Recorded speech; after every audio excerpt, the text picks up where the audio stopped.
حدیث پاک میں آتا ہے کہ ملک الموت اترتا ہے، اس کے ساتھ 4 فرشتے ہوتے ہیں.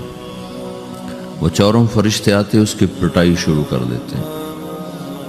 ابھی پرسوں یہ حدیث میں نے پڑھی ابن ماجہ میں کہ ملک الموت کہتا ہے ایتھا النفس الخبیثہ کانت فی الجسد الخبیث، اے خبیث روح جو خبیث جسم میں تھی، اخرجی باہر آؤ.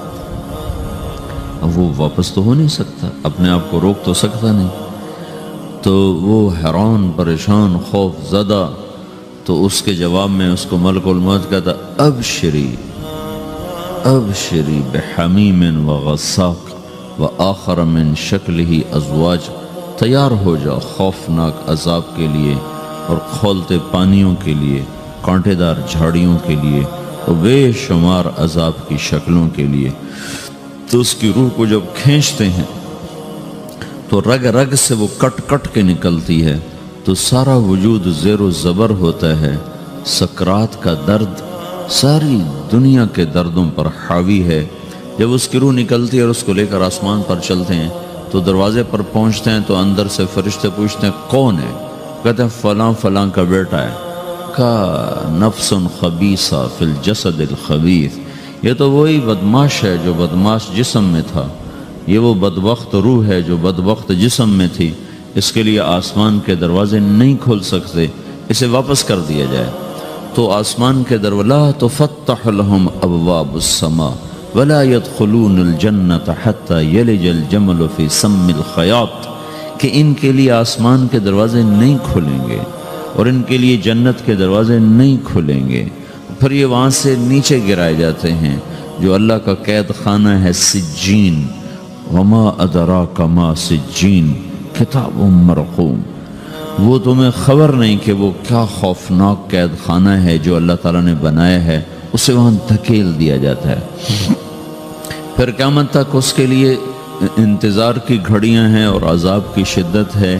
اور جب کوئی نیک آدمی اللہ تعالیٰ کے دربار میں جانے کا اس کا وقت آتا ہے تو اللہ تبارک و تعالیٰ فرماتے ہیں ان الذین قالوا ربنا اللہ ثم استقاموا تتنزل علیہم الملائکۃ الا تخافوا ولا تحزنوا وابشروا بالجنۃ التي کنتم توعدون نحن اولیاؤکم فی الحیاۃ الدنیا وفی الآخرہ ولکم فیہا ما تشتہی انفسکم ولکم فیہا ما تدعون نزل من غفور الرحیم. جب کوئی نیک مرد عورت کے جانے کا وقت آتا ہے تو اس کے لیے بھی فرشتے آتے ہیں اور آ کر اس کو خوشخبری دیتے ہیں اور آ کر اس کو تسلی دیتے ہیں کہ آپ غم نہ کریں، پیچھے والے بھی آپ کو مل جائیں گے، آپ خوف نہ کریں، آگے ساری منزلیں آپ کے لیے آسان ہیں، آپ کے لیے جنت بھی تیار ہے، رب بھی مہربان ہے. اور حدیث پاک میں آتا ہے کہ ملک الموت اور 4 فرشتے آتے ہیں. وہ 4 فرشتے اس کو سہلاتے ہیں، دباتے ہیں کہ موت کا درد اسے محسوس نہ ہو. اور ملک الموت فرماتے ہیں ایتھا النفس الحمیدہ کانت فی الجسد الحمید اخرجی، اے نیک روح جو نیک جسم میں تھی باہر آؤ. کیا کرو؟ وابشری بروح وریحان ورب راض عنک غیر غضبان، آپ کو بشارت ہو آپ کے لیے جنت تیار ہو چکی ہے اور وہاں کی ساری نعمتیں آپ کے لیے میسر ہو چکی ہیں اور اللہ آپ پہ راضی ہو چکا ہے اور اللہ آپ پہ خوش ہو چکا ہے. اس پر اس کی روح کو نکالا جاتا ہے. پھر سارے فرشتے اس کو استقبال کے ساتھ جب آسمان پر لے جاتے ہیں تو اندر سے پوچھتے ہیں کون ہے؟ کہ فلاں فلاں کا بیٹا، فلاں فلاں کی بیٹی. کہتے ہیں نفس حمیدہ فی جسد حمید، یہ تو نیک روح تھی جو نیک جسم میں تھی، مرحبا بہی. اس کو ہم سب استقبال کس کا کرتے ہیں اور ایک دم آسمان کے دروازے کھلتے ہیں. پھر وہ پہلا، دوسرا، تیسرا، چوتھا سارے آسمان پار کرتا ہوا اللہ پاک کے عرش کے نیچے کے جا کر، مرد ہے یا عورت، وہاں جا کر سجدے میں سر رکھتا ہے اور اللہ تعالیٰ فرماتے ہیں ہاں اس نے ہمیں خوش کیا، ہم اسے خوش کریں گے.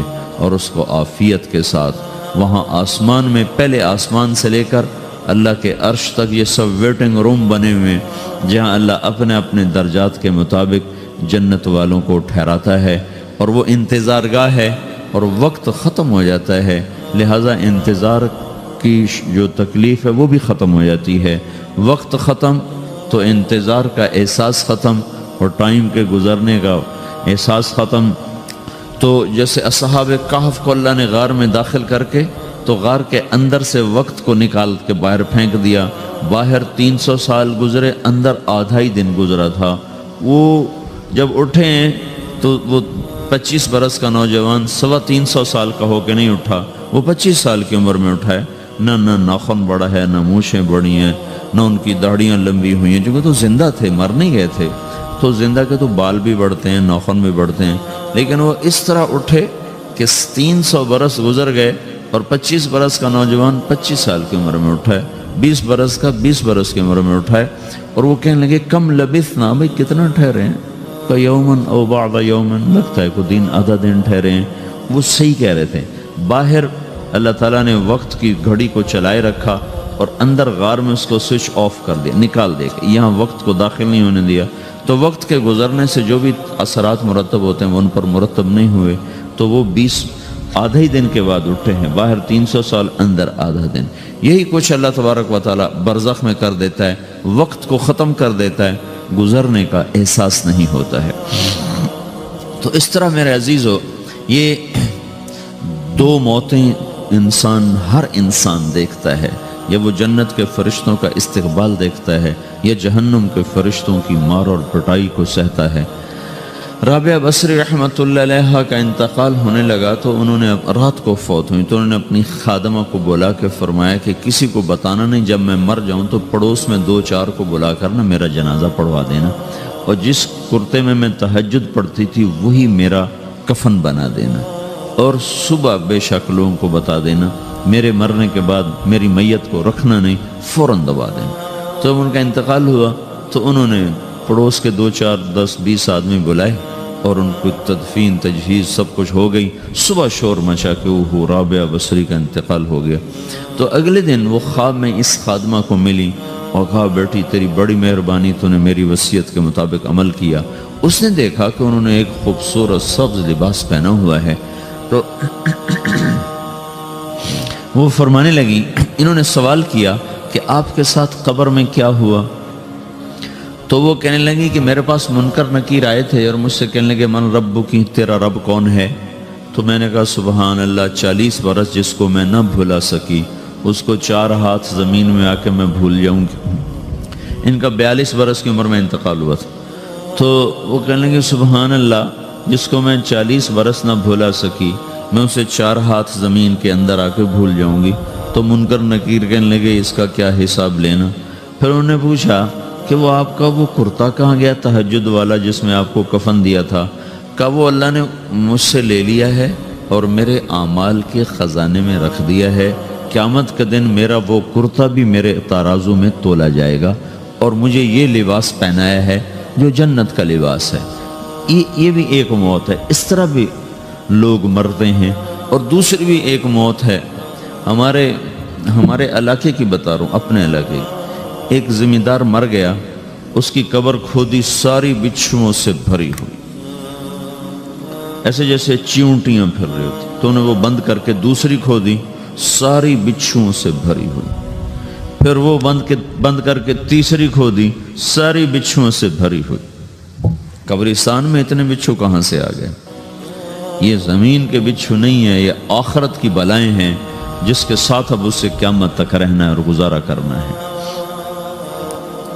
تو یہ 2 طرح کی موتیں روزانہ لوگ مرتے ہیں، روزانہ لوگ مرتے ہیں۔ جب نماز کا وقت ہوتا ہے ملک الموت ساری دنیا کا چکر لگاتا ہے اور دیکھتا ہے کون پڑھ رہا ہے کون نہیں پڑھ رہا، کون پڑھ رہا ہے کون نہیں پڑھ رہا۔ جو نماز کی پابندی کرتا ہے اس کی موت آسانی سے ہوتی، جو نماز میں غفلت کرتا ہے اس کے ساتھ موت کے وقت شدت اور سختی اختیار کی جاتی۔ تو بھائیو، یہ ایک جسم ہے، ایک روح ہے۔ روح باقی رہنے والی چیز ہے، جسم مٹ جاتا ہے، پھر اللہ سے قیامت کے دن نیا جسم عطا فرمائے گا، ایک نیا جسم دیا جائے گا۔ روح وہی ہے جو اللہ کے خزانوں میں جمع ہو جاتی ہے۔ نافرمان کی سیاہ کالی روح ہوتی ہے، فرمان بردار کی روشن چمکدار روح ہوتی ہے۔ تو اللہ نے کچھ تقاضے جسم کے رکھے ہیں اور کچھ روح کے رکھے ہیں۔ جسم کے تقاضے پورے نہ کرو تو یہ پریشان ہو جاتا ہے، روح کے تقاضے پورے نہ کرو تو یہ پریشان ہو جاتی۔ روح کی پریشانی جسم سے زیادہ ہے، چونکہ روح کی طاقت جسم سے زیادہ ہے۔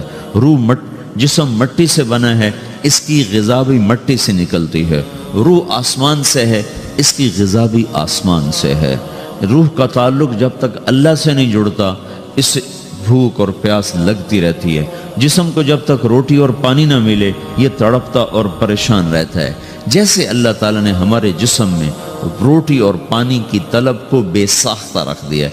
میں بیان کے دوران بھی پانی پی رہا ہوں، آپ دیکھ رہے ہیں کہ میرا حلق سوکھ جاتا ہے، مجھے طلب محسوس ہوتی ہے پانی، حلق سوکھتا ہے پانی کی طرف بھاگتے ہیں، بھوک لگتی ہم روٹی کی طرف بھاگتے ہیں۔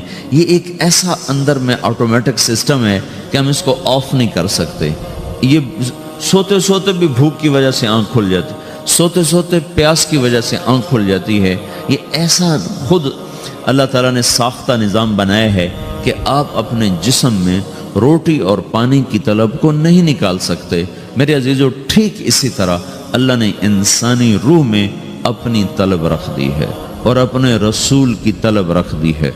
یہ دو طلب ایسی ہیں کہ یہ آپ کے جسم روح سے نکل نہیں سکتی۔ جیسے بھوکا روٹی نہ کھا لے، پیاسا پانی نہ پی لے، اسے چین نہیں آ سکتا۔ وہ روح جو اللہ اور اس کے رسول سے نا آشنا ہے، جب تک وہ وہاں تک پہنچ نہیں جاتی، اسے چین نہیں آ سکتا، اس کا اندر پریشان رہے گا۔